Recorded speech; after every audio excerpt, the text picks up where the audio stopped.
Hello everyone. आज जो है आप एक बहुत ही ज़्यादा टेक्निकल, बहुत ही ज़्यादा ज़रूरी और बहुत ज़्यादा आपको फोटोग्राफी में काम आने वाली जो चीज़ है, जो कैमरा सेटिंग है, वो सीखने वाले हो। ये है मैनुअल मोड। आपके कैमरा के ऊपर मोड्स होते हैं और उस मोड को एम, एवी, एस, टीवी या पी, ये सारे मोड्स दिए गए रहते हैं और ये जो मोड है वो मोड डायल में होता है। ये मोड डायल का सबसे पहला मोड, जो सबसे कठिन मोड है, सबसे प्रोफेशनल मोड है और होशियार लोगों को ही ये मोड आता है फोटोग्राफी के अंदर। सो कहा जाता है, और ऑफ कोर्स वीडियोग्राफी में भी आपको इसको यूज़ करना है, कहा जाता है इस मोड को मैनुअल मोड। और जैसे कि ये शब्द इसका है मैनुअल, इसका मतलब है खुद से। जो भी इसका फोटोग्राफर बनता है उसे खुद से जो है इसके सारे के सारे कैमरा सेटिंग्स खुद करने हैं और रिजल्ट्स को पाना है। आपके मोड डायल पे एक होता है ऑटो मोड, जो ग्रीन कलर जैसा दिखता है, और वो जो है ये कहता है कि सारे के सारे सेटिंग्स कैमरा खुद करेगा, आपको कुछ करने की ज़रूरत नहीं है। तो ये होता है जिसको कुछ नहीं आता उसको यूज़ करना चाहिए ऑटो मोड, और जिसको सब कुछ आता है उसे यूज़ करना चाहिए मैनुअल मोड। मैनुअल मोड जब आप यूज़ करते हो तब आप आपके कैमरा की जो सबसे बढ़िया और सबसे ज़्यादा जो उसकी क्षमता होती है उससे आप बाहर निकाल के जो भी फोटोग्राफी और वीडियोग्राफी में आप क्रिएटिविटी करना चाहते हो, आपके कैमरा के कारण, कैमरा के सेटिंग के कारण, वो आप मैनुअल मोड पे कर सकते हो। सो मैनुअल मोड एक बहुत ही दिलचस्प मोड है जिसकी सेटिंग करना अब हम सीखेंगे। जब हम बात करते हैं एक करेक्ट एक्सपोजर की, ये सारा का सारा खेल जो है लाइटिंग का है। हम लोग ने काफ़ी बार लाइटिंग के बारे में बात की। शटर, एपर्चर, आईएसओ, ये तीनों चीज़ों जो है सबसे पहला कंडीशन इसका होता है लाइटिंग। उसके बाद उसका फ्रीजिंग मोमेंट या डेप्थ ऑफ फील्ड वगैरह रहेगा, पर लाइटिंग सबसे इम्पॉर्टेंट पॉइंट है। आप समझ रहे हो कि ये सीरीज़ हम लोग अभी तक चला रहे हैं, इसके पहले हमारे कितने सारे एपिसोड्स ऑलरेडी आ चुके हैं। तो ये सीरीज़ में जुड़े हुए रहने के लिए इस चैनल को सब्सक्राइब करें, सारे दोस्तों को इसको शेयर करें और इस वीडियो को तो लाइक आपको करना ही चाहिए। जब मैं बात करती हूँ कि हमारी शटर, एपर्चर और आईएसओ के बारे में, तो ये तीनों चीज़ों को अगर हम लोग साथ में लेते हैं तो हम लोग ने सीखा था एक वीडियो के अंदर जिसको कहते हैं एक्सपोजर ट्रायंगल। ये 3 डॉट पे जो है, ये 3 सेटिंग्स पे जो है आपका कैमरा का कोई भी फोटो डार्क या ब्राइट ना हो और प्रॉपरली एक्सपोज्ड हो, ये सब कुछ इसके ऊपर निर्भर होता है। जब आप आपका कैमरा जो है मैनुअल मोड पे रख देते हो तब क्या होता है, आपका जो है एपर्चर, शटर और आईएसओ, ये तीनों सेटिंग्स आपको खुद को करने होते हैं। फॉर एग्जाम्पल, आप एक फोटो ले रहे हो एक लड़की का। ये जो लड़की है एक ग्रीनरी वाले बैकग्राउंड में खड़ी है और आपको चाहिए कि इस लड़की का जो है सिर से लेके कमर के नीचे तक जो है आपको उसका फोटो मिले।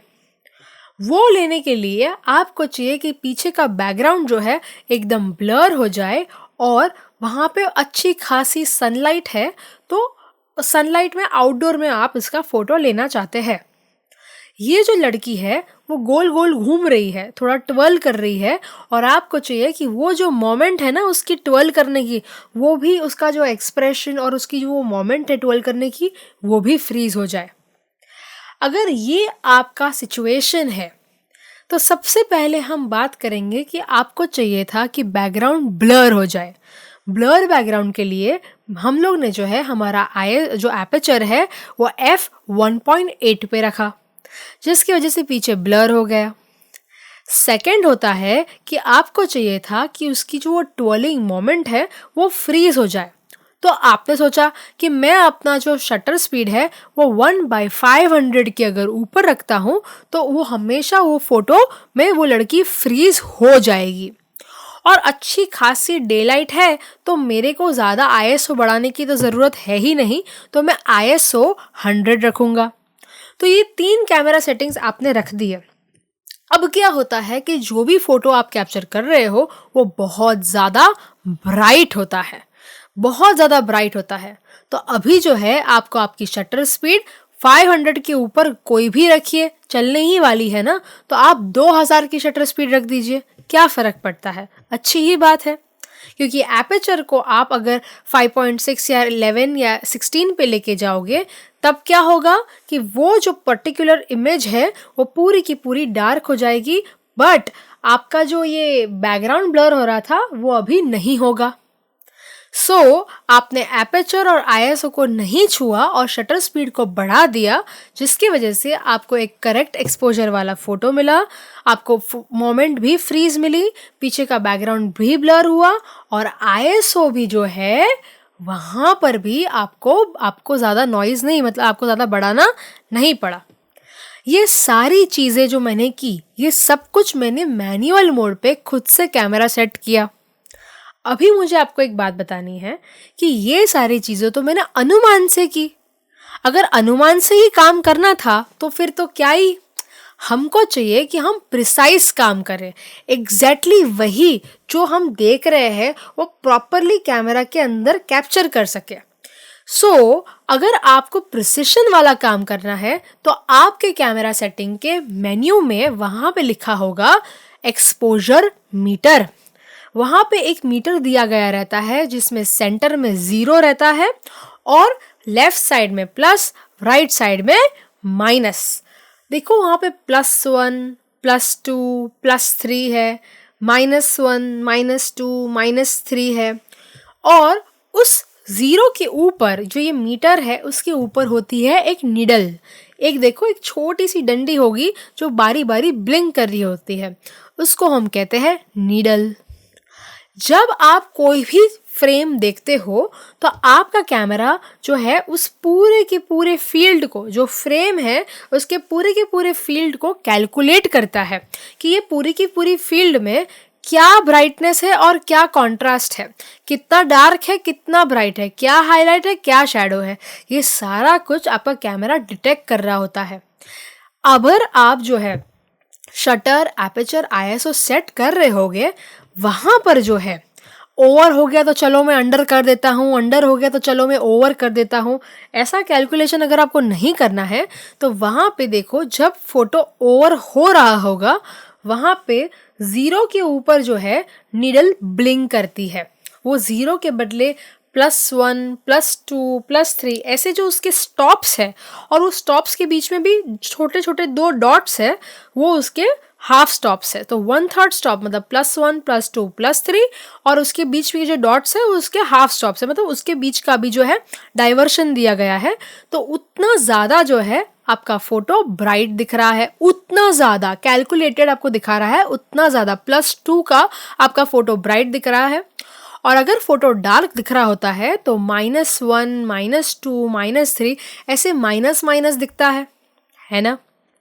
अभी अगर आप कोई फोटो ले रहे हो, अगर उसमें वो +2 दिखा रहा है तो आप सोचोगे तो मैं +2 से 0 मतलब करेक्ट एक्सपोजर, तो मैं 0 पर कैसे लेके आऊं? बड़ा आसान है। अगर ये 2 स्टॉप प्लस दिखा रहा है, 2 स्टॉप प्लस दिखा रहा है तो आपको आपका एपेचर अगर f1.2 है तो उसके 2 स्टॉप ऊपर जाना है, मतलब f1.2 से f1.8, f1.8 से f2.8। जैसे ही आप 2 स्टॉप्स एपेचर में नैरो हो जाओगे वैसे ही जो है ये नीडल भी सेंटर में आ जाएंगी, 0 पे आ जाएंगी। आपको जो है अगर आपकी शटर स्पीड की बात ले ले तो अगर आपकी शटर स्पीड जो है 1/500 पे है और फोटो बहुत ही डार्क आ रहा है, वो जो है आपको दिखा रहा है कि आपका फोटो -3 पे है और शटर स्पीड जो है 1/500 रखी थी। तो ये 1/500 को अगर आप 1/250 करोगे तो अब जो वो नीडल है वो -2 पे आ जाएगी, और अगर 250 का 1/125 तो -1 पे नीडल आ जाएगी, और 125 का 160 पे लेके जाओगे तो 0 पे आ जाएगी। और जैसे ही 0 पे आप फोटो कैप्चर करोगे वो फोटो बराबर ही होगा। पर अगर आपको 1/60 की शटर स्पीड नहीं चाहिए, आपको तो चाहिए था 1/250 की शटर स्पीड, तो अब जो है या तो आपको एपर्चर के साथ कंपनसेशन करना पड़ेगा या तो फिर ISO को बढ़ाना पड़ेगा। 100 के बदले 200 का ISO, 400 का ISO करना पड़ेगा।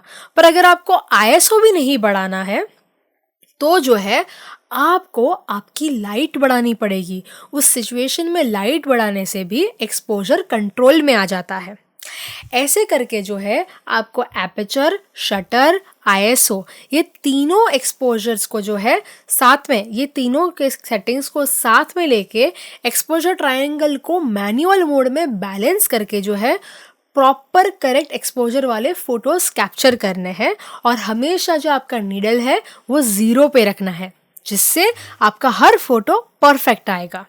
पर आप बोलोगे क्या हर फोटो में मेरे को 0 पे लेके आना पड़ेगा? ऐसा तो नहीं है, इसके भी टेक्निक्स है जो हम लोग आगे आगे आने वाले सेशंस में सीखेंगे। अगर आपको ये वीडियो पसंद आता है, मेक श्योर कि लाइक करें, शेयर करें, सब्सक्राइब करें इस चैनल को। एंड नेक्स्ट गुरुवार के लिए अभी से कह रही हूँ 6 बजे हमारा नया वीडियो प्ले होने वाला है, तो stay tuned. Thank you so much, see you soon.